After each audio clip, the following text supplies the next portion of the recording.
জলপের বিচি দিয়ে বানাবো আজকে আমি লক্ষ টাকার জিনিস। দেখতে হলো ভিডিওটা স্কিপ না করে পুরোটা দেখুন।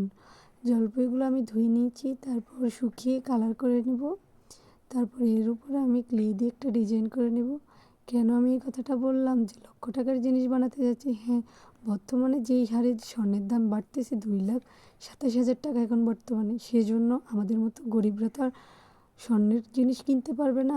সেজন্য আমি এটা দিয়ে চেষ্টা করতেছি যে কীভাবে আমি একটা স্বর্ণের নেকলেস বানাতে পারবো।